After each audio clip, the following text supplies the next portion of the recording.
Now, entering clinical medicine marks a key shift in a medical student's journey from classroom learning to real patient care.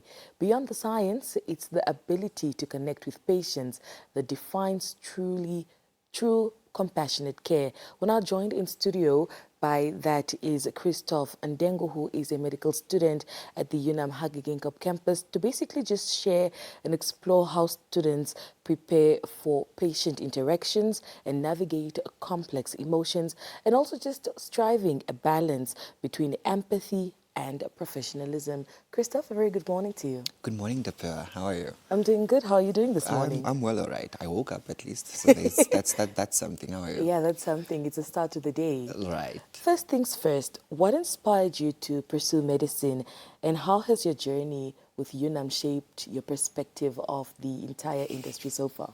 Lord, this question. I'm going to give a very boring and traditional answer. Okay. That answer. Medicine has always been up there for me. It's a passion I've had from a very, very young age. I love connection. I love people. And it provides me that platform. And I also love being, challenged on a daily.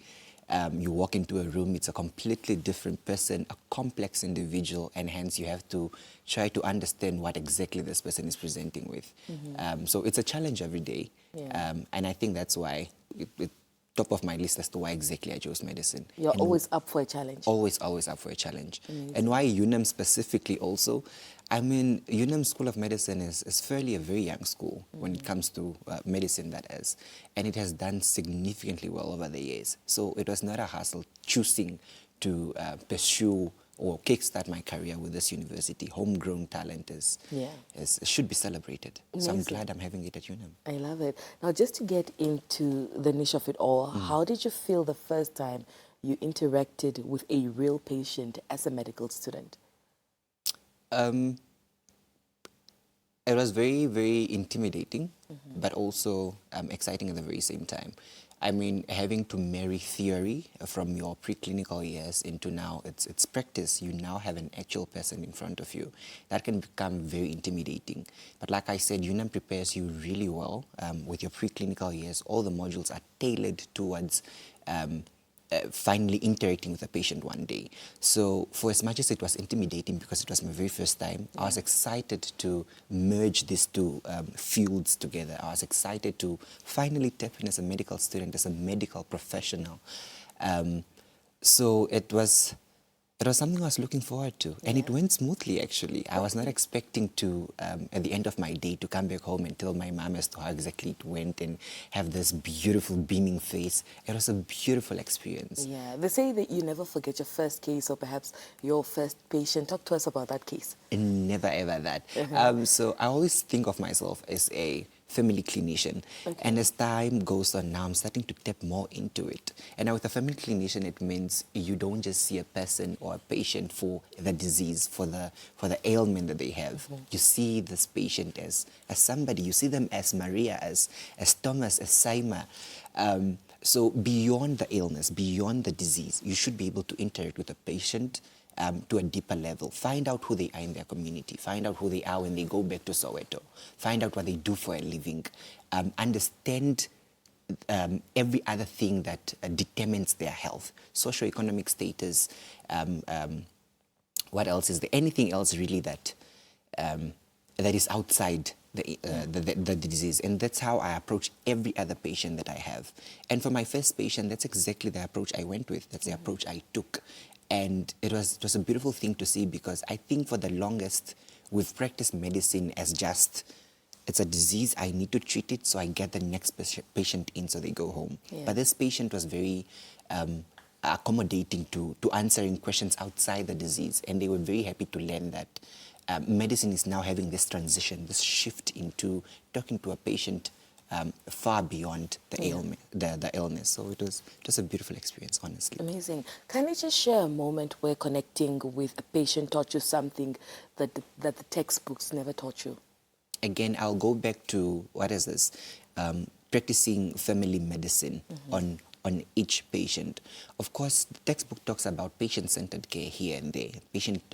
Textbooks talk about preventative medicine. And preventative medicine means that you Don't wait for the patient to come in limping or coughing in order for you to make an intervention, a medical intervention. It means that you are able to get into the communities, you're able to talk to the people and understand what exactly determines their health before they even present to the hospital. And now in my clinical years, I'm starting to grow more into that, because I don't want to just, I don't want to just heal. I want to prevent. I want to tap into a light that allows me to prevent or to practice preventative medicine, all in all. The textbook does talk about this, yes, we are taught about it, but now practicing medicine in itself, I'm seeing the great significance of being a medical practitioner that does just that. Yeah, and working with so many people, how do you balance showing empathy and also just maintaining professional boundaries? Right. Professionalism, or rather empathy or showing emotion to a patient, should never outblur a professional judgment of the clinical case at hand. That's very, very important. For as much as we need to be very compassionate and we need to show empathy to our patients, and it's very important, emotional connection builds a beautiful rapport with a patient. Because if you're not able to connect at that emotional level, information will be withheld from you. The patient will not be comfortable enough to communicate what exactly it is that they have to you. But all in all, at the end of all of that, you should still be able to maintain professional boundaries, still be able to make a professionally informed decision regarding that clinical case, still with a background of empathy. So it's now a thing of marrying the two without one overpowering the other, without one overstepping the other, but making sure that these two can harmonize, can live together in order to paint a pretty clinical scenario, clinical picture for this patient. And it comes together so well. Yeah. It genuinely comes together so well when you are able to say, Maria and Christoph are laughing during this interaction of theirs. Christoph is able to put himself in Maria's shoes as he talks to Maria, but still at the end of the day, Maria goes back home with a proper diagnosis, a proper medication regime. Yeah. Maria is able to go back into her community, but it was treatment that was way more than just the clinical aspect of it. Amazing. Everything you mentioned now has just been so positive, and I love how you said you went back home, you're telling your mom, your face was beaming, that you know what, I had a really, really great day at work. But talk to us about some of the challenges that you've encountered with engaging patients, as a medical student. That's actually a very, very beautiful question. A very big challenge in the clinical field, everywhere really, is communication. Communication barriers will always be up there. And I'm now talking about communication because it's a very multifaceted something. It's communication in terms of language itself. I'm in the capital. I'm working at Cathedral and Central Hospitals. We see so many people from so many walks of life, so many tribes, and my Afrikaans and my English can only take me so far. What happens now if in the Pewa, a Herero now comes to my consultation room? How do I interact with this patient? So communication is a very, very big barrier. And like I said, multifaceted, and it's not just the tribal aspect of it. Even, what is this? Language, body language, that can also just tip something off the wrong way. You can misinterpret body language. And another important one would be medical jargon that we use. Not all patients understand the medical jargon or the medical language, the technicality of the language that you're going to use. So you'd want to keep it very basic. You'd want to keep it very normal conversation with the patient, because these are not people that went to the 6 years of medical schools like you. They don't read textbooks like you. So you don't go to them and talk about cholecystectomies. You talk about the removal of that organ. Using layman English. Exactly. You use layman English, and hence it again builds this rapport. The patient feels seen. They feel noticed when you're able to communicate with them in a way that they're able to get the information. Yeah. So that stems as a very big problem, communication. Yeah. So looking ahead, how do you think patient interactions during medical school will shape the kind of doctor that you want to become in the future? I'll never come up to a platform and not highlight my campus. Yeah. The UNAM's School of Medicine does significantly well in making sure that we are prepared.